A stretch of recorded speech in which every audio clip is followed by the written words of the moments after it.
Penataran yang menghabiskan biaya miliaran itu melahirkan pejabat-pejabat korup. Hukum Boyle, atas neken paling bawah gepeng. Ya kita nih rakyat kecil, emang nasibnya gepeng-gepeng terus. Saudara-saudara kaum muslimin rahimakumullah, dari 5 penyebab bencana ini kita ambil kesimpulan untuk sebuah renungan dan introspeksi kita bersama. Pertama, mengingkari janji. Padahal janji itu yang lebih tinggi nilainya adalah di hadapan Allah Subhanahu wa taala. Baik wakil-wakil rakyat di parlemen maupun pemimpin-pemimpin rakyat di dalam kabinet, apabila memangku suatu jabatan, selalu mereka mengawali dengan sumpah, dan sumpah itu dimulai dengan demi Allah.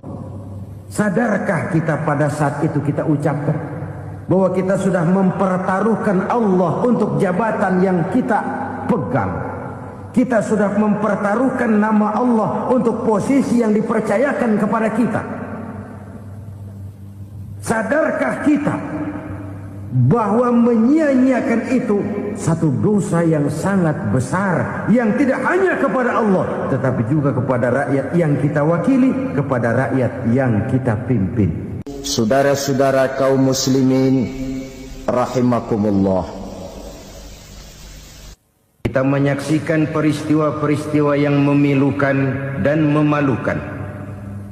PHK terjadi di mana-mana, pengangguran meningkat, harga-harga membumbung tinggi, daya beli rakyat semakin lemah. Sementara di bidang politik, kejadian-kejadian memberikan indikasi bahwa persatuan dan kesatuan kita sebagai bangsa dewasa ini tengah berada dalam ujian yang berat. Pada jumpa kita kali ini, tanpa bermaksud untuk mencari kambing hitam dari bencana yang kita hadapi, saya ingin menyampaikan sebuah hadis yang diriwayatkan oleh Imam At-Tabarani dari Ibnu Abbas, bahwa Rasulullah sallallahu alaihi wasallam bersabda, "Khamsun bi khamsin." Ada 5 perkara yang dapat menimbulkan 5 macam bencana. Mari kita renungi hadis ini satu demi satu sebagai bahan introspeksi buat kita semua dalam menghadapi bencana yang tengah berlaku sekarang ini. Yang pertama, manaqasa qaumul ahda illa sullita alaihim aduwwuhum. Apabila suatu kaum sudah mengingkari janjinya, maka mereka pun akan dikuasai oleh musuh-musuh mereka. Sederhana saja nampak kalimat dalam hadis ini. Apabila orang sudah mengingkari janji, mereka akan dikuasai oleh musuh-musuh mereka sendiri. Dan musuh kita yang paling utama saat ini adalah kemiskinan dan kebodohan. Kenapa itu terjadi? Karena kita mengingkari janji kita sendiri. Di saat awal-awal berdirinya Orde Baru, kita pernah berjanji untuk melaksanakan Pancasila dan Undang-Undang Dasar 45 secara murni dan konsekuen. Kita berjanji bahwa kita akan menegakkan pemerintah yang bersih dan berwibawa. Itu semua pada permulaannya. Waktu demi waktu berjalan, kita lupa dengan janji yang kita ucapkan itu. Ketuhanan yang Maha Esa kita ucapkan, tapi kesetanan yang luar biasa yang kita lakukan. Kemanusiaan yang adil dan beradab yang kita dengungkan, tetapi kemanusiaan zalim dan biadab yang kita praktekkan. Sederhana saja saudara, hampir setiap pejabat pada posisi-posisi kunci, di awal-awal ia memangku jabatan itu, biasanya ia mengucapkan sumpah dengan lafaz demi Allah, bahwa dalam melaksanakan jabatan ini saya tidak akan menerima hadiah atau pemberian dalam bentuk apapun. Itu pada permulaannya. Lama-lama rupanya hadiah itu asik juga, mulai diterima. Lama-lama dirasa kurang, mulai menagih. Dan akhirnya terjadilah praktek yang disebut suap menyuap, semir menyemir, dan lain sebagainya. Kalau ini sudah menjadi kenyataan, bagaimana kita mau menegakkan pemerintah yang bersih dan berwibawa? Undang-Undang Dasar 45 menyatakan bahwa bumi, air, dan seluruh kekayaan negara dikelola oleh negara bagi sebesar-besar kemakmuran rakyat. Yang terjadi adalah bahwa kita merasa mewakili rakyat untuk menikmati harta dan kekayaan negara, sehingga rakyat banyak tidak bisa ikut menikmatinya. Menumpuklah harta itu sehingga terjadilah pepatah, gunung ditimbun, sumur digali. Yang kaya semakin kaya, yang miskin semakin terpuruk. Kita ingkar dengan janji yang kita ucapkan di awal-awal kita bergerak. Kita ingkar dengan janji pada saat kita mengatakannya dengan menyebut nama Allah, dengan mempertaruhkan nama Tuhan. Sehingga pada akhirnya jabatan pun mengalami tender. Sudah menjadi rahasia umum. Orang mau jadi lurah mesti mengeluarkan uang. Mau jadi camat mesti mengeluarkan uang. Mau jadi wali kota, bupati, bahkan gubernur, itu ada pasarannya. Secara logika, kalau orang memperoleh satu jabatan karena banyak mengeluarkan uang, tentu pada saat ia mengeluarkan uang, ia sudah punya pemikiran, modal pasti pulang, modal pasti kembali. Kalau orang memperoleh suatu jabatan karena banyak mengeluarkan uang, maka langkah pertama yang dia lakukan setelah memangku jabatan itu ialah bagaimana uang bisa kembali, bagaimana modal bisa pulang. Kalau modal sudah pulang, pikiran berikutnya bagaimana supaya dapat untung. Lalu kapan mau bekerja untuk kepentingan rakyat? Itu nomor 18. Kemudian kalau ada proyek-proyek besar, pertanyaannya ialah bukan apakah proyek ini bermanfaat bagi rakyat, apakah proyek ini layak untuk diteruskan. Tetapi yang jadi pertanyaan paling utama ialah bagian saya berapa duit dari proyek ini. Kita bisa lihat proyek, mega proyek lahan 1 juta hektar di Kalimantan Tengah, triliunan rupiah, dan proyek itu gagal. SD Inpres bulan ini diresmikan, bulan depan retak. Jembatan-jembatan bulan ini gunting pita, bulan depan runtuh. Kita ingkar dengan janji. Kita berkata kita bekerja untuk kepentingan rakyat, tapi kita tidak pernah mengenal rakyat itu. Apabila suatu kaum sudah mulai mengingkari janji, maka mereka akan dikuasai oleh musuh-musuh mereka. Akibatnya tersusunlah barisan-barisan sakit hati, yang makin lama makin menjadi bola salju, menggelinding membesar, dan kemudian terjadilah hal-hal yang tidak kita inginkan lagi.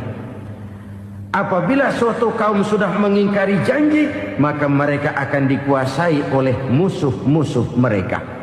Ini penyebab bencana yang pertama. Kita tidak konsekuen. Tadinya kita dengan lantang teriak-teriak berantas korupsi, ganyang korupsi. Pada waktu kita belum mendapat kesempatan. Setelah kita naik punya kesempatan, rupanya korupsi enak juga dirasa. Terjadi pergeseran nilai, orang luntur, kehilangan idealisme awal. Lalu untuk menghibur-hibur diri, menutup-nutup kesalahan, kita gunakanlah pepatah bahwa tidak ada gading yang tak retak, bahwa kita harus mikul dhuwur mendem jero. Itu semua cuma sebagai dalih agar kesalahan kita tidak dibicarakan orang lain. Padahal kita sendiri yang mengingkari janji. Kita yang keluar dari komitmen awal kita. Kita berjanji melaksanakan Pancasila dan Undang-Undang Dasar 45 dengan murni dan konsekuen. Kita berjanji untuk menegakkan pemerintah yang bersih dan berwibawa. Namun dalam kenyataannya itu tidak kita laksanakan dengan sebagaimana mestinya. Kita bergeser, kita mengalami proses degradasi, peluncuran nilai, dan akhirnya terbentuklah barisan-barisan sakit hati yang semakin lama semakin membesar itu. Kita harus introspeksi. Memang kalau zaman sedang susah, biasanya kambing hitam laris, tukang kompor gentayangan. Itu dari dulu selalu mencari kambing hitam. Karena itu kita tidak bicara orang, kita tidak bicara siapa yang salah, kita bicara sistem, dan sistem itu bisa mengena siapa saja. Kalau orang sudah mulai mengingkari janji, bergeser dari komitmen awal, itu sudah mulai ia mengalami proses peluncuran, proses degradasi. Ini penyebab yang pertama. Kita tidak lagi konsekuen bahwa bumi, air, sumber daya alam adalah milik negara, dikuasai oleh negara, digunakan bagi sebesar-besar kemakmuran rakyat. Ternyata rakyat yang makmur itu tidak merupakan gambaran yang menyeluruh dari rakyat kita. Undang-undang dasar kita menganut ekonomi kekeluargaan, tapi yang kita praktekkan adalah ekonomi keluarga. Kalau bukan keluarga nggak dapat proyek. Kalau bukan keluarga nggak dapat macam-macam. Kekeluargaan kita rubah menjadi keluarga. Timbullah penyakit nepotisme. Kita bergeser, kita ingkari janji, dan kita anggap kita atasnamakan rakyat. Rakyat cuma sekedar jadi address, rakyat cuma sekedar jadi alamat, tetapi kehidupan mereka tidak banyak berubah dan tidak banyak terangkat. Kaum muslimin rahimakumullah, ini penyakit yang pertama, penyebab bencana yang pertama. Yang kedua, kata Nabi, wa ma hakamu bighairi ma anzalallah. Apabila hukum yang diterapkan sudah tidak lagi bersumber dari hukum Allah, illa fasya fihimul faqru, maka akan bertebaranlah kemiskinan di mana-mana. Ini artinya apa? Apabila hukum tinggal sebuah stempel, apabila hukum sudah diatur menurut kepentingan, apabila hukum sudah tidak lagi ditegakkan secara adil, maka kemiskinan merambah di mana-mana. Hukum diatur menurut selera orang yang sedang berkuasa, maka yang benar bisa jadi salah, yang salah bisa jadi benar. Hukum dalam kenyataan hidup berlaku seperti pisau. Pisau itu kan saudara lihat, yang namanya pisau dimanapun itu tajamnya ke bawah, ke atas tumpul. Kalau hukum itu, kalau untuk rakyat, hukum itu tajam bukan main, cepat sekali dilaksanakan. Tapi giliran menengah ke atas, yang gedean dikit berbuat salah, hukum tumpul. Hukum pura-pura tidak dengar. Akibatnya terluka rasa keadilan rakyat. Satu kasus rakyat diam, dua kasus rakyat diam, tiga kasus rakyat diam, kasus terakumulasi di hati rakyat. Luka rasa keadilan, dan itu menjadi sumber bencana. Penjarahan, kita tidak setuju itu, tapi kita harus melihat kausalnya. Itu kan tidak berdiri sendiri. Itu kan karena terlukanya rasa keadilan rakyat, melihat kesempatan ini tidak merata. Kalau rakyat ini yang ngajukan kredit ke bank, walaupun jumlahnya cuma jutaan, ratusan ribu, susahnya 17 setan. Tapi ada orang-orang tertentu yang agunannya palsu, jaminannya palsu, bawa kata belece, bukan cuma miliaran, triliunan kredit bisa keluar. Terluka rasa keadilan, hilangnya kesempatan. Rakyat cuma dapat kesempitan, jarang dapat kesempatan. Dari lukanya rasa keadilan ini, memang ya entah lipstik, entah basa-basi, dibentuklah tim ini, dibentuklah badan pengawas ini, dibentuklah tim ini. Kalau membentur tahu, hancur tahu. Tapi kalau tim yang dibentuk membentur karang, bukan karangnya yang hancur biasanya, timnya yang bubar. Kenapa? Yang dibentur batu karang yang sangat keras. Kita main-main dengan hukum. Kita tidak konsekuen dengan hukum. Luka rasa keadilan dan itu terakumulasi. Edi Tamsil, rakyat tahu, terakumulasi. Menguap begitu saja. Kasus-kasus lain rakyat tahu, menguap begitu saja. Ketidakadilan terakumulasi, mengendap di hati rakyat, menunggu ledakan. Pada saat sumbu meledak, rakyat tidak bisa dibendung lagi. Oke, kita tidak setuju dengan penjarahan, tapi jangan melihat itu sebagai peristiwa yang berdiri sendiri. Kenapa itu terjadi? Kausalnya kenapa? Oke, kita tidak setuju memang, tapi yang dijarah oleh rakyat kan memang cuma untuk perut. Yang dijarahkan beras, yang dijarahkan televisi, yang dijarahkan kulkas yang masih bisa dihitung, yang memang real untuk kebutuhan rakyat. Penjara berdasi kepala botak yang menguras uang rakyat habis-habisan, enak saja melenggang dalam kehidupan ini. Makin terluka rasa keadilan rakyat. Apabila hukum yang diterapkan sudah menyimpang dari keadilan yang diajarkan Allah, fasyafihimul fakru, bertebaranlah kemiskinan. Aneh, memalukan, memilukan. Sebuah negara agraris yang katanya pulaunya hijau royo-royo, gemari palau jenawi toto tentem kertora harjo,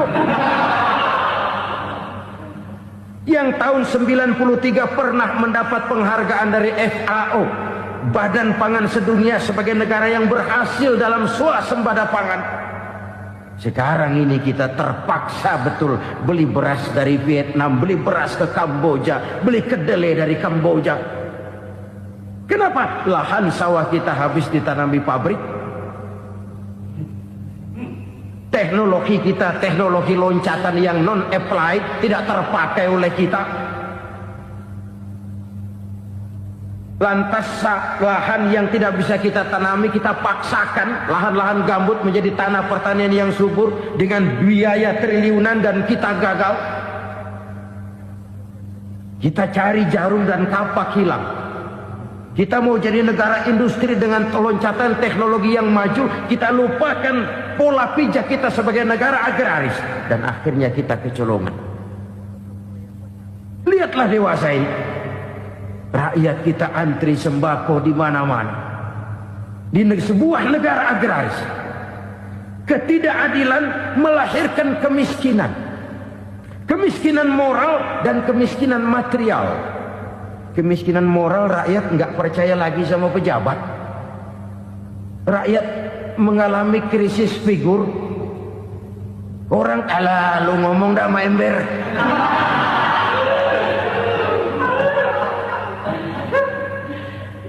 Penataran yang menghabiskan biaya miliaran itu melahirkan pejabat-pejabat korup.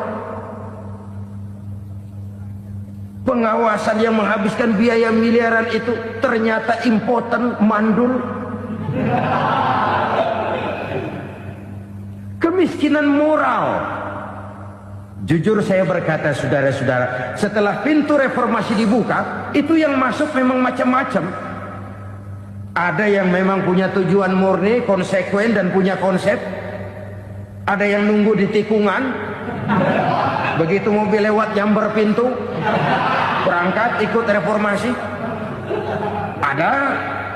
Ada yang memanfaatkan momentum, mumpung, untuk nyampein unek-unek, ngerti nggak, pokoknya ngomong. Sehingga keadaan semakin rancu, kebingungan semakin menjadi-jadi, masalah yang paling urgen tidak terselesaikan. Sekarang ini orang berpikir mendingan jadi pala ular daripada jadi buntut macan. Buntut macan memang hebat macan, tapi kalau buntutnya cuma ugel-ugel di belakang buat apa? Mendingan jadi pala ular, kecil juga nyaplok. Artinya, ya biar kecil juga kalau punya partai kan gagah. Lalu rame-rame bikin partai kayak bikin arisan. Orang makin mengalami dislokasi. Semua mau jadi pahlawan, semua mau nomor satu, semua ngomong. Iya kalau bidangnya, kalau bukan makin rancu. Marilah lewat kesempatan ini saya mengajak kita untuk tahu diri. Biarkan politisi ngomong politik, biarkan ekonom menata ekonomi, biarkan praktisi bicara soal hukum, biarkan rakyat munajat, istighfar, mohon pertolongan Allah. Tahu diri kita. Kalau memang ayam, kukuruyuk aja dah. Kalau memang kucing, ayo ngeong. Kalau kambing, silahkan ngembe. Udah tahu ayam, ngeong bunyinya. Suaranya palas, orang nggak ngerti, bingung makin menjadi-jadi. Ibarat kesebelasan sepak bola bangsa kita sekarang ini, rame-rame mau bikin gol, kiper ikut nyerang sekarang. Memilukan dan bahkan memalukan. Wa ma hakamu bighairi ma anzalallah illa fasha fihimul fakru. Kalau hukum yang diterapkan sudah menyimpang dari keadilan yang diajarkan Allah, bertebaranlah kemiskinan di mana-mana. Coba sekarang ini yang punya duit bingung, apalagi yang kagak punya duit. Yang pengusaha gede ngeluh, apalagi yang pengusaha pas-pasan. Yang kagak punya beras, yang punya beras saja masih bingung, apalagi yang nggak punya beras. Ini sudah demikian merata. Dulu kita kagum mendengar konglomerat kelas buadak, kelas-kelas yang seakan-akan cuma ada dalam khayalan mereka, punya kekayaan miliaran dolar, triliunan. Sudahlah, seolah-olah nggak terjangkau sama kita. Weh, ternyata yang gede-gede itu juga gede utangnya. Dan rontok satu demi satu. Ternyata rakyat selama ini cuma dialamatkan, cuma dijadikan adres. Rakyat yang tidak banyak ngerti persoalan ini harus menanggung hidup ini begini berat, harus menanggung beban hidup ini begini tinggi. Daya beli semakin lemah, semakin terpuruk dan terpuruk, sedang keadaan belum juga banyak berubah. Yang hutang sama luar negeri itu kan bukan rakyat kecil, Ciano. Yang banyak nyimpen dolar juga kan Ciano. Rakyat kecil bocah kampung mah jangankan nyimpen dolar, ngelihat juga tumben. Kemana kita mesti bercermin? Sekali lagi saya mengatakan maaf, kita tidak bermaksud mencari kambing hitam. Karena itu kita tidak bicara orang, kita bicara sistem, kita bicara keadaan. Beginilah yang dikatakan Nabi, penyebab timbulnya bencana, hukum yang ditegakkan tidak lagi berorientasi kepada keadilan, tapi berorientasi kepada kepentingan. Akhirnya bentuk hukum seperti pisau, tajam ke bawah, tumpul ke atas. Hukum cuma buat rakyat kecil, tetapi kelompok menengah ke atas kadang-kadang kebal dari perlakuan hukum. Maka bertebaranlah kemiskinan. Iya, kemiskinan moral berupa lukanya rasa keadilan. Kalau rasa keadilan terluka, orang kan nunggu kesempatan, saudara. Iya, dia nggak bisa ngomong. Iya, dia nggak sanggup action. Iya, dia nggak bisa tunjuk rasa, tapi hatinya kan kapan ada kesempatan, kapan ada waktu, tunggu. Hatinya mesti begitu. Sehingga begitu ada kesempatan, terjadilah hal-hal yang tidak terhindarkan. Dan itu ekses, bukan reformasi. Jangan seperti sebuah dialog saya dengan seorang abang beca. Saya bertanya, bang, ya, abang tahu nggak reformasi? Tahu. Ustaz, apa? Pembakaran. Terus penjarahan. Lalu perkosaan. Itu reformasi. Itu yang saya lihat. Nah, itu yang dia lihat. Saya tentu tidak menyalahkan abang beca kita, karena memang itu yang dia lihat dan sejauh itu wawasannya. Tapi ini indikasi bahwa banyak rakyat kita yang belum bisa menggunakan kebebasan secara bertanggung jawab. Padahal kebebasan tanpa tanggung jawab tirani. Sebuah contoh gampang-gampangan. Saya beli radio, saya setel di kamar saya, lalu saya bilang, ini radio gue. Yang beli gue, pakai duit gue setel di kamar gue, sekeras-kerasnya, gak ada urusan sama orang lain. Itu kata saya.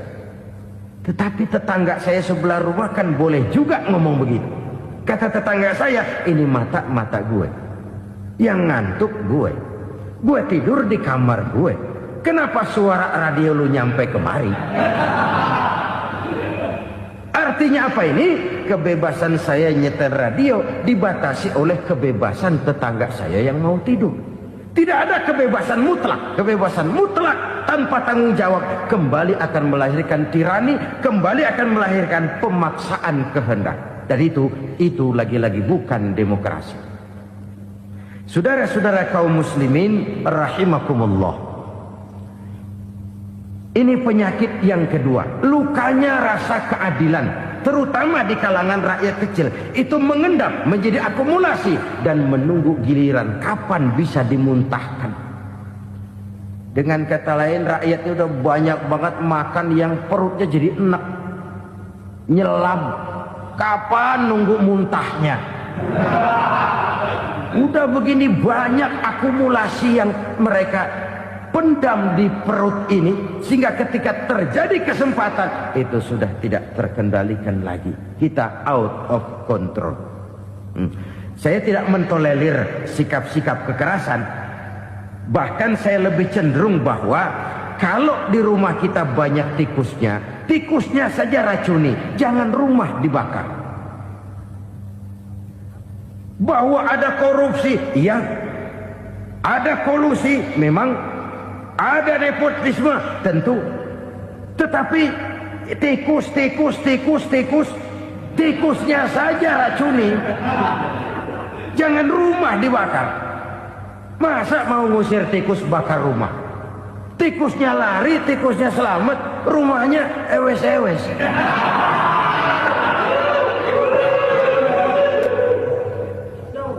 Tikus selamat, rumah nggak punya, masalah nggak terselesaikan dengan sebagaimana yang kita harapkan. Kita sepakat ini negara hukum, dan di hadapan hukum semua manusia itu sama. Itu prinsip yang diajarkan Allah. Al-musawat bainan nas fi takalifil ahkam. Semua manusia sama dalam berhadapan dengan hukum Allah Subhanahu wa taala. Kalau hukum sudah pandang bulu, itu jelas yang enak yang banyak bulunya. Siapa yang banyak bulunya? Monyet. Kalau hukum pandang bulu, monyet keenakan. Saudara-saudara kaum muslimin rahimakumullah, introspeksi. Mari kita bercermin bagaimana perjalanan hukum selama ini. Kalau introspeksi ini kita temukan, lalu ada upaya untuk memperbaiki diri. Jangan menggunakan tak ada gading yang tak retak, mikul duwur mendem jero untuk menutupi kesalahan orang. Padahal kesalahan itu sedemikian besar. Padahal rakyat kita tiap hari antri sembako. Ada yang sehari sekali makan, ada yang makan sudah bercampur tiwul, ada yang nasi sudah dicampur pisang, balik jadi orok lagi. Macam-macam upaya rakyat untuk menangsal perut ini. Lalu rakyat ditenang-tenangkan, lebih baik puasa Senin Kemis sambil menghadapi krisis ekonomi. Kenapa rakyat yang disuruh puasa? Kenapa bukan pejabatnya yang puasa lebih dulu untuk kemakmuran rakyat? Kalau rakyat yang memang perutnya udah gepeng disuruh puasa, makin krempeng perutnya. Artinya pejabat harus punya sense of politics. Ya, tidak, puasa itu kan tidak cuma Senin Kemis saja. Puasa itu puasa perasaan, puasa menghargai perasaan yang sedang kondisi yang sedang dihadapi oleh rakyat. Bagaimana rakyat yang tengah antri sembako melihat pejabatnya lewat dengan mobil yang harganya sampai 1 miliar. Oh, inilah pemimpin saya. Luka lagi rasa keadilannya. kita tidak tenggang rasa. Puasa dalam artian itu pun akan menolong menegakkan semangat kebersamaan, membentuk semangat kebersamaan. Saudara-saudara kaum muslimin rahimakumullah, penyebab bencana yang ketiga dikatakan oleh baginda Nabi, wala zaharat fihimul fahishatu illa fasha fihimul maut. Apabila kekejian telah merajalela, maka maut bertebaran di mana-mana. Kita renungi butir kalimat dalam hadis ini. Apabila kekejian telah merajalela, maut bertebaran di mana-mana. Begitu murah arti sebuah kehidupan. Penjarahan untuk hal-hal yang kecil tapi sampai mengorbankan nyawa. Apabila kekejian sudah terjadi di mana-mana, maut pun bertebaran. Maut dalam arti berpisah ruh dengan jasad, tapi juga maut dalam arti orang bisa mati karirnya, orang bisa mati usahanya, orang bisa mati kesempatannya karena perbuatan-perbuatan keji yang selama ini tidak terbendung. Lahirlah teori mafia. Siapa yang kuat dia yang berkuasa, siapa yang lemah dia menjadi mangsa. Proyek-proyek besar yang menang tender itu ya dari itu ke itu saja. Yang pengusaha-pengusaha tidak punya koleksi, koneksi, tidak bisa bayar komisi, dapat proyek tetelan. Ada dagingnya, dikit namanya juga tetelan.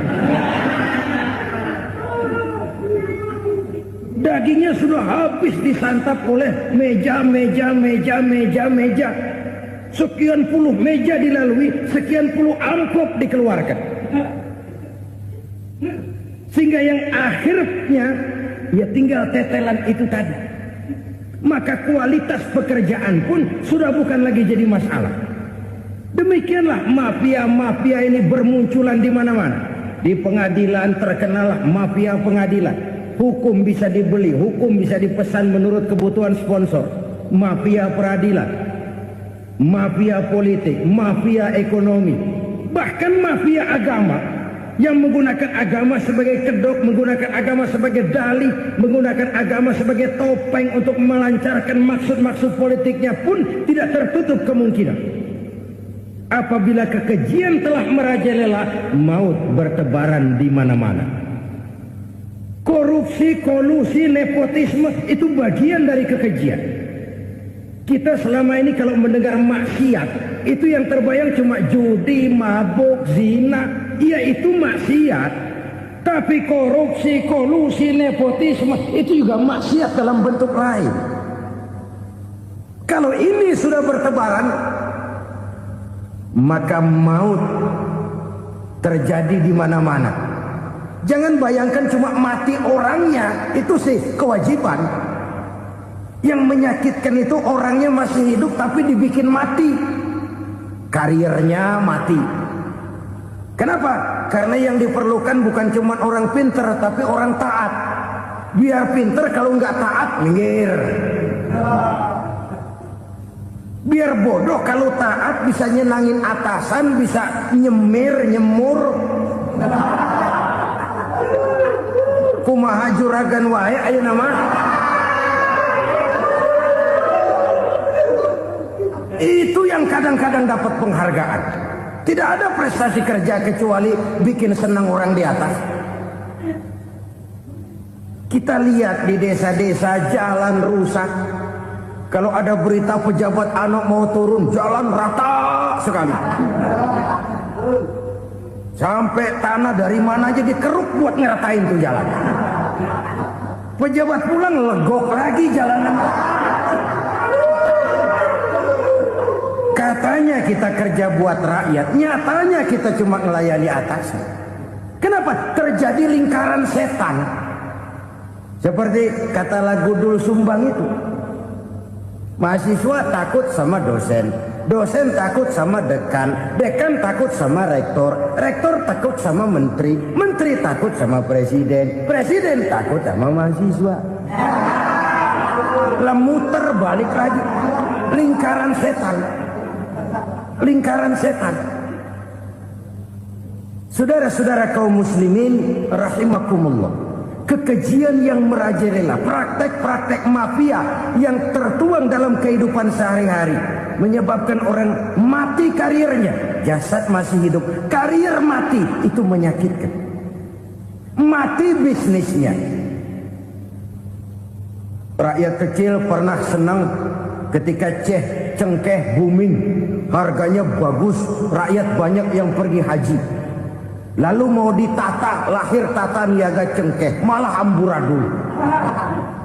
Harga cengkeh jatuh, petani cengkeh kecil menjerit. Siapa yang untung? Segelintir orang. Masihkah kita pakai atas nama rakyat untuk kepentingan nasional? Padahal yang nyanyi cuma segelintir orang. Masihkah kita mau bohongi rakyat ini dengan mobil nasional tapi bikinan Korea?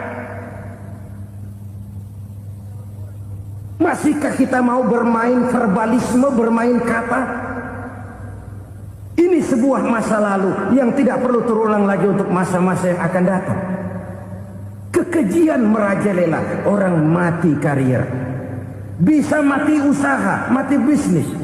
Usahanya maju, dirangkul, hancur. Usahanya maju, dipukul, hancur, tenggelam. Bahkan yang memilukan dan memalukan badan-badan usaha milik negara itu dikebiri sedemikian rupa sehingga tidak menghasilkan hal-hal yang bermanfaat buat negara. Saudara-saudara kaum muslimin rahimakumullah, kalau nafsu yang sudah mengatur itu semua, maka kekejian pun merajalela.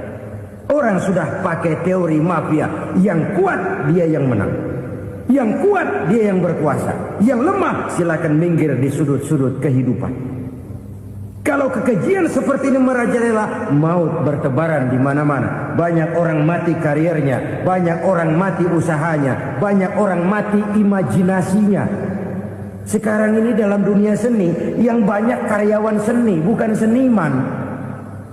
Seniman itu kan dilahirkan. Lain seniman, lain karyawan seni. Sekarang yang banyak karyawan seni, bukan seniman. Mati karir, mati imajinasi, mati improvisasi. Sehingga kehidupan persis sinetron. Sinetron itu yang kita lihat rumah mewah, yang kita lihat rumah bagus. Gak pernah kita lihat di sinetron kita ini rakyat antri sembako. Kita dijejali hal-hal yang indah, yang wah, yang membuat kita tenggelam dalam gaya hidup instan, tenggelam dalam gaya hidup wah. Kita lupa dengan realitas keseharian di tengah-tengah masyarakat kita. Lahirlah kelompok-kelompok selebritis, dibesarkan oleh berbagai media. Selebritis pilek aja masuk koran, pilek.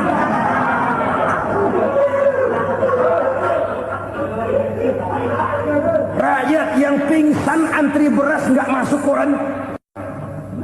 Rakyat yang semaput antri minyak nggak masuk koran. Selebritis panok masuk koran.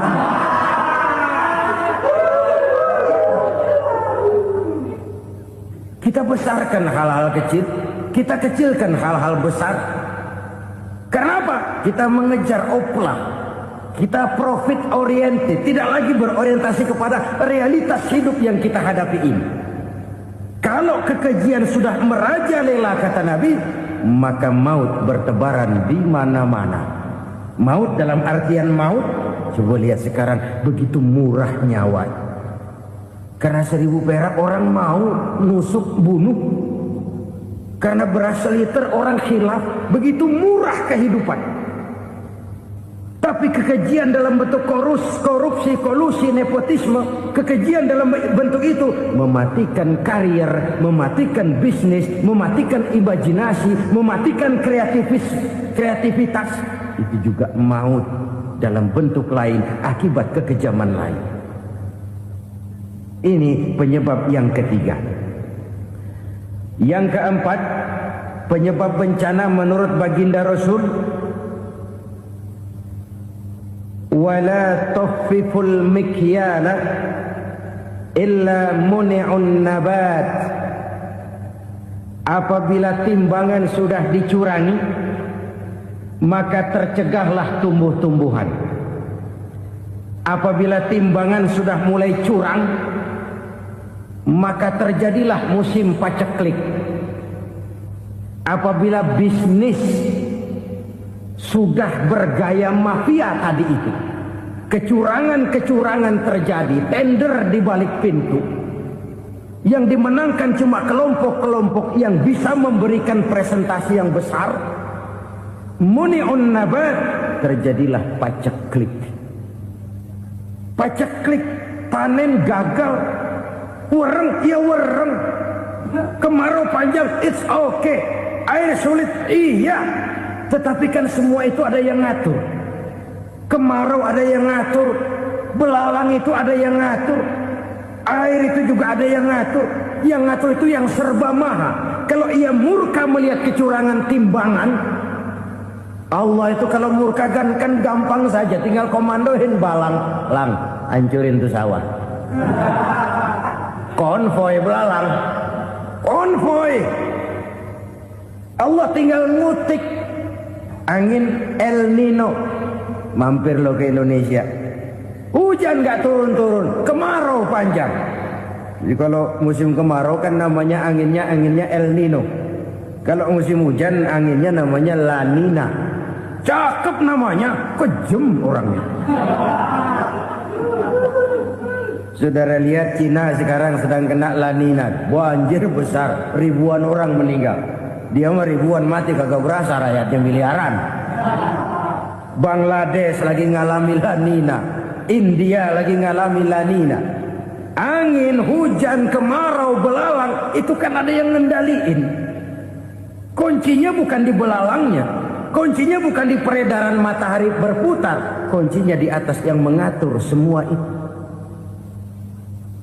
Kalau timbangan sudah mulai curang, pengusaha sudah nggak mau jujur, apa nggak bikin perut jadi mual? Begitu rakyat antri sembako pingsan nggak dapat beras, sementara beras ditumpuk-tumpuk sampai membusuk. Kemana hati nuraninya? Kemana akal pikirannya? Kemana mereka yang berbuat atas nama rakyat tapi melihat rakyat susah tidak tergerak hatinya? Apabila timbangan sudah mulai dicurangi, bisnis sudah mulai melenceng, maka terjadilah paceklik. Sebuah negara yang berhasil dalam swasembada pangan, lalu sekarang menjadi negara yang rakyatnya antri untuk memperoleh kebutuhan pangan. Saudara-saudara kaum muslimin rahimakumullah, ini intinya adalah kecurangan. Kalau kecurangan sudah terjadi di mana-mana, dan ini milik siapa saja, bukan soal tempat, bukan soal jabatan, soal manusianya, SDM-nya. Kecurangan tidak cuma terjadi di kantor, di masjid bisa terjadi kecurangan. Korupsi tidak hanya bisa terjadi di kantor, di madrasah bisa ada korupsi. Faktor manusianya, ini soal SDM. Kecurangan yang besar tentu besar lagi kerugiannya. Kecurangan yang kecil, kecurangan sehari-hari, pedagang-pedagang kecil ngurangi timbangan, barang yang buruk dikatakan baik, yang baik dikatakan buruk, itu merugikan perorangan. Kecurangan yang besar merugikan bangsa dalam bentuk total, dalam bentuk seutuhnya. Nah, kecurangan-kecurangan seperti ini rakyat kan lihat, rakyat kan tahu, dan itu kembali terakumulasi di sini, pegel. Dan jangan lupa, rakyat yang nggak ngomong itu, rakyat yang nggak bersuara itu, batinnya menjerit, jeritannya menggoncang aras, dan itu didengar Allah. Yadullah fauqal jamaah, kata Nabi. Tangan Tuhan di atas orang banyak. Jeritan hati rakyat menggoncang aras. Rakyat yang terlalu banyak dizolimi, rakyat yang terlalu banyak dirugikan, Ya rakyat yang terlalu banyak di atas namakan, menjerit batinnya, menggoncang aras, dan Allah bisa menggerakkan apa saja untuk membuat satu situasi.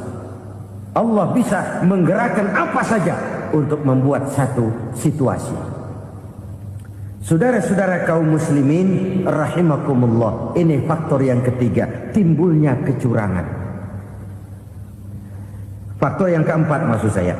Yang kelima, penyebab timbulnya bencana menurut baginda Nabi, wala muni'uz zakat wala muni'uz zakat illa hubbisa anhumul qatr.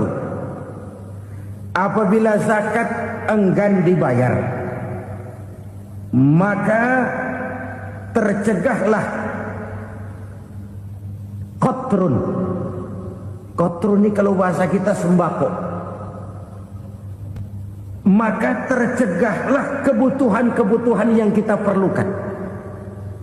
Ini kita tidak meragukan bahwa yang kita tuju adalah masyarakat yang adil dalam kemakmuran dan makmur dalam keadilan. Nah, antara kemakmuran dan keadilan ini memang sering tidak bisa berjalan seiring. Pada saat kemakmuran kita kejar, ekonomi kita pacu, ada nilai-nilai keadilan yang tertinggal. Pada saat nilai keadilan kita tegakkan benar-benar, ada unsur-unsur kemakmuran yang terabaikan. Oke, kita bisa mengatakan kasus. Oke, kita bisa mengatakan itu sebagian kecil. Tapi kalau sebagian kecil, lama-lama kan jadi sebagian besar. Oke, kita mengejar kemakmuran. Pertanyaannya, kemakmuran untuk siapa? Oke, kita berikan kelompok tertentu kue yang besar dengan harapan nanti dia bagiin kuenya kepada yang kecil-kecil. Tapi kenyataan, mereka yang dapat kue besar akhirnya malah lupa diri dan lupa daratan. Mau makin besar,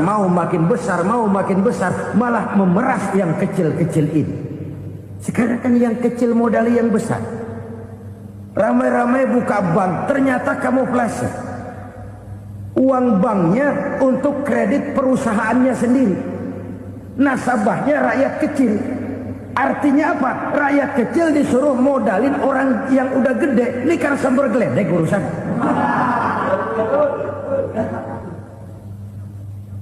Ini kan permainan apa lagi? Rakyat kecil suruh modali yang gede. Nasabahnya rakyat kecil, kumpulkan uangnya di bank, kucurkan kredit kepada perusahaannya sendiri. Bukankah itu rakyat kecil suruh modali yang gede? Sudah begitu kejamkah kita untuk meraih keuntungan dengan mengorbankan orang kecil ini? Sudah tidak bicara lagi kah nurani kita melihat penderitaan orang yang semakin susah ini? Kalau zakat enggan dibayar, padahal zakat 2,5% saja, 2,5% saja. Kalau itu pun enggan, kalau zakat saja enggan, bagaimana pula yang namanya sedekah, bagaimana pula yang namanya infak, bagaimana pula yang namanya santunan, bantuan. Kadang-kadang lipstick nyumbang si nyumbang, cuman nyolongnya lebih gede. Ini namanya sumbangan lipstick. Buat lipstick itu kan buat ngumpetin bibir pucat. Itu fungsi utama lipstick. Buat ngumpetin korupsinya, nyumbang kegiatan-kegiatan sosial, tapi yang dia korup lebih gede dari yang dia sumbangin. Lipstick kamuflase, nepu kata anak sekarang.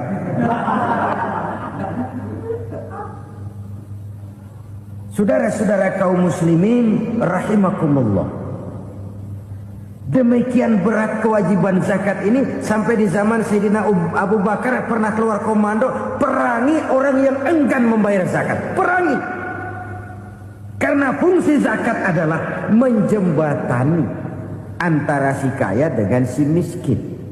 Bahwa ada kemiskinan itu Qur'ani. Allah menyatakan, aku melebihkan rezeki sebagian kamu dari yang lain. Ini kan kesenjangan. Allah melebihkan rezeki sebagian kamu dari yang lain. Ada itu. Tetapi itu berjalan secara nature. Nah, kalau direkayasa, Yang kaya semakin kaya, yang miskin semakin terpuruk. Yang sudah besar dapat proyek besar, yang kecil dapat tetelan. Ini kan rekayasa namanya. Kesenjangan yang direkayasa ini yang kita harus kikis. Nah, fungsi zakat menjembatani dari sisi sosial. Dari sisi pribadi, Nabi berpesan, zakku amwalakum biz zakat. Bersihkan hartamu dengan zakat. Sekarang ada istilah nyuci uang. Uang hasil korupsi itu bisa dicuci, dijadikan uang bersih. Bukan pakai rinso, bukan. Pakai politiknya koruptor, diolah sedemikian rupa sehingga jadi uang resmi. Sudah memutik, itu termasuk yang disebut kejahatan kerah putih, white collar crime. Kejahatan kerah putih, kejahatan pakai dasi, kejahatan kelas kakap. Makanya orang mendingan goblok kagak bener daripada pinter kagak bener. Goblok kagak bener itu gampang ngurusinnya. Pinter kagak bener, ini yang berabe bener ngurusinnya.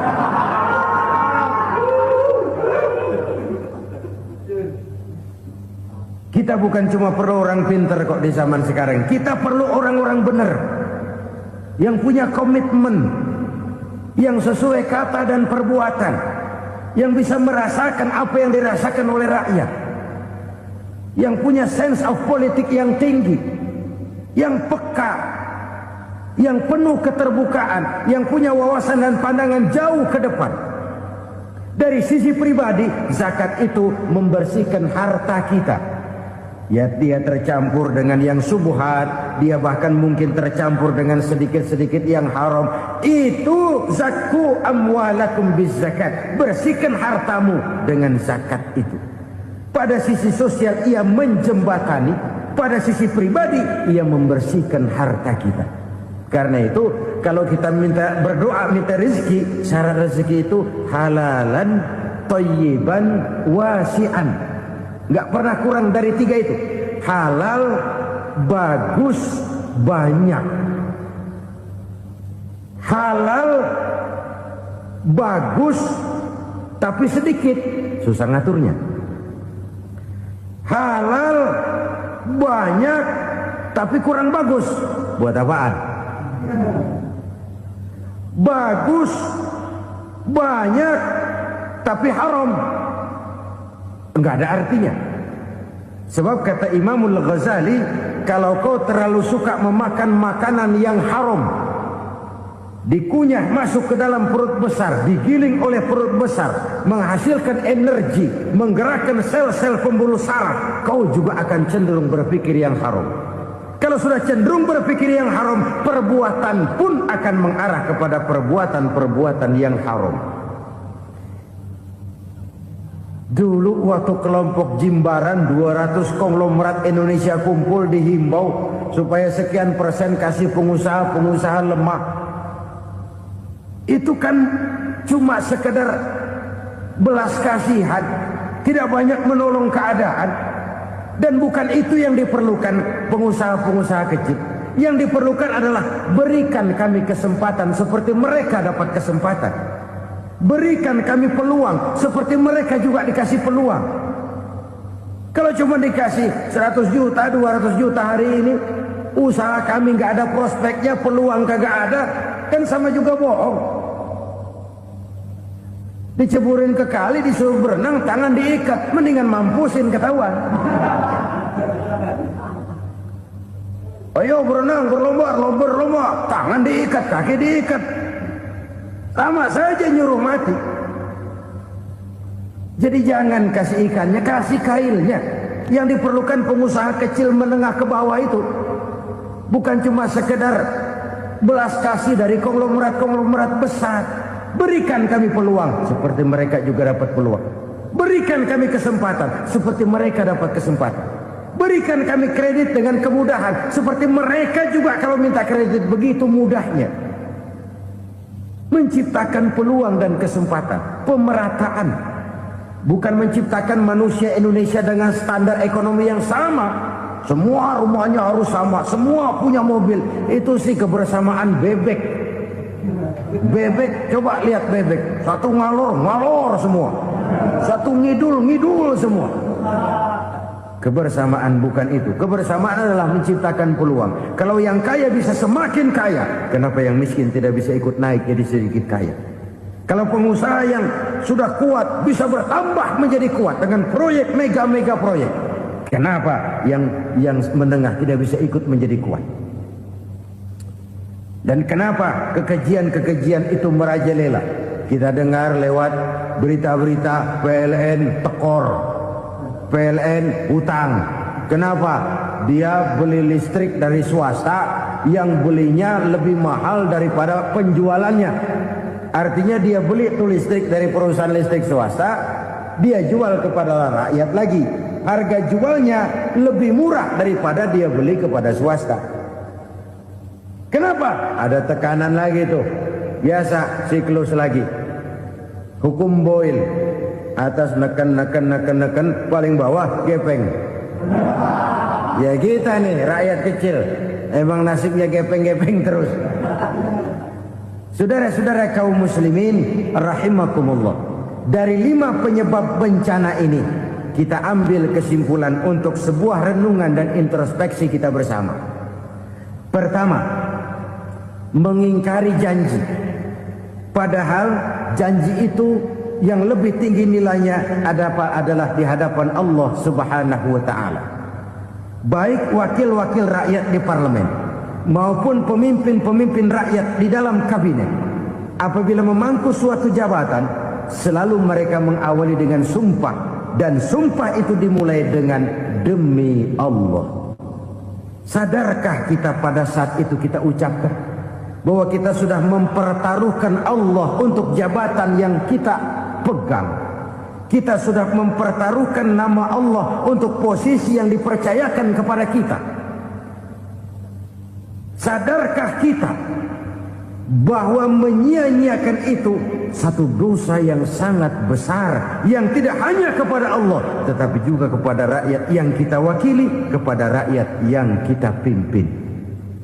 Saudara-saudara kaum muslimin rahimakumullah, kita menyaksikan peristiwa-peristiwa yang memilukan dan memalukan. PHK terjadi di mana-mana, pengangguran meningkat, harga-harga membumbung tinggi, daya beli rakyat semakin lemah. Sementara di bidang politik, kejadian-kejadian memberikan indikasi bahwa persatuan dan kesatuan kita sebagai bangsa dewasa ini tengah berada dalam ujian yang berat. Pada jumpa kita kali ini, tanpa bermaksud untuk mencari kambing hitam dari bencana yang kita hadapi, saya ingin menyampaikan sebuah hadis yang diriwayatkan oleh Imam At-Tabarani dari Ibnu Abbas, bahwa Rasulullah sallallahu alaihi wasallam bersabda, khamsun bi khamsin, ada 5 perkara yang dapat menimbulkan 5 macam bencana. Mari kita renungi hadis ini satu demi satu sebagai bahan introspeksi buat kita semua dalam menghadapi bencana yang tengah berlaku sekarang ini. Yang pertama, manaqasa qaumul ahda illa sullita alaihim aduwwuhum. Apabila suatu kaum sudah mengingkari janjinya, maka mereka pun akan dikuasai oleh musuh-musuh mereka. Sederhana saja nampak kalimat dalam hadis ini. Apabila orang sudah mengingkari janji, mereka akan dikuasai oleh musuh-musuh mereka sendiri. Dan musuh kita yang paling utama saat ini adalah kemiskinan dan kebodohan. Kenapa itu terjadi? Karena kita mengingkari janji kita sendiri. Di saat awal-awal berdirinya Orde Baru, kita pernah berjanji untuk melaksanakan Pancasila dan Undang-Undang Dasar 45 secara murni dan konsekuen. Kita berjanji bahwa kita akan menegakkan pemerintah yang bersih dan berwibawa. Itu semua pada permulaannya. Waktu demi waktu berjalan, kita lupa dengan janji yang kita ucapkan itu. Ketuhanan yang Maha Esa kita ucapkan, tapi kesetanan yang luar biasa yang kita lakukan. Kemanusiaan yang adil dan beradab yang kita dengungkan, tetapi kemanusiaan zalim dan biadab yang kita praktekkan. Sederhana saja saudara, hampir setiap pejabat pada posisi-posisi kunci, di awal-awal ia memangku jabatan itu, biasanya ia mengucapkan sumpah dengan lafaz demi Allah, bahwa dalam melaksanakan jabatan ini saya tidak akan menerima hadiah atau pemberian dalam bentuk apapun. Itu pada permulaannya. Lama-lama rupanya hadiah itu asik juga, mulai diterima. Lama-lama dirasa kurang, mulai menagih. Dan akhirnya terjadilah praktek yang disebut suap menyuap, semir menyemir, dan lain sebagainya. Kalau ini sudah menjadi kenyataan, bagaimana kita mau menegakkan pemerintah yang bersih dan berwibawa? Undang-Undang Dasar 45 menyatakan bahwa bumi, air, dan seluruh kekayaan negara dikelola oleh negara bagi sebesar-besar kemakmuran rakyat. Yang terjadi adalah bahwa kita merasa mewakili rakyat untuk menikmati harta dan kekayaan negara, sehingga rakyat banyak tidak bisa ikut menikmatinya.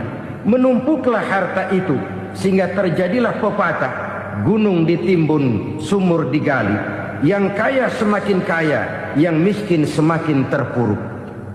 Kita ingkar dengan janji yang kita ucapkan di awal-awal kita bergerak. Kita ingkar dengan janji pada saat kita mengatakannya dengan menyebut nama Allah, dengan mempertaruhkan nama Tuhan. Sehingga pada akhirnya jabatan pun mengalami tender. Sudah menjadi rahasia umum. Orang mau jadi lurah mesti mengeluarkan uang. Mau jadi camat mesti mengeluarkan uang. Mau jadi wali kota, bupati, bahkan gubernur, itu ada pasarannya. Secara logika, kalau orang memperoleh satu jabatan karena banyak mengeluarkan uang, tentu pada saat ia mengeluarkan uang, ia sudah punya pemikiran, modal pasti pulang, modal pasti kembali. Kalau orang memperoleh suatu jabatan karena banyak mengeluarkan uang, maka langkah pertama yang dia lakukan setelah memangku jabatan itu ialah bagaimana uang bisa kembali, bagaimana modal bisa pulang. Kalau modal sudah pulang, pikiran berikutnya bagaimana supaya dapat untung. Lalu kapan mau bekerja untuk kepentingan rakyat? Itu nomor 18. Kemudian kalau ada proyek-proyek besar, pertanyaannya ialah bukan apakah proyek ini bermanfaat bagi rakyat, apakah proyek ini layak untuk diteruskan, tetapi yang jadi pertanyaan paling utama ialah bagian saya berapa duit dari proyek ini. Kita bisa lihat proyek, mega proyek lahan 1 juta hektar di Kalimantan Tengah, triliunan rupiah, dan proyek itu gagal. SD Impres bulan ini diresmikan, bulan depan retak. Jembatan-jembatan bulan ini gunting pita, bulan depan runtuh. Kita ingkar dengan janji. Kita berkata kita bekerja untuk kepentingan rakyat, tapi kita tidak pernah mengenal rakyat itu. Apabila suatu kaum sudah mulai mengingkari janji, maka mereka akan dikuasai oleh musuh-musuh mereka. Akibatnya tersusunlah barisan-barisan sakit hati yang makin lama makin menjadi bola salju, menggelinding membesar, dan kemudian terjadilah hal-hal yang tidak kita inginkan lagi.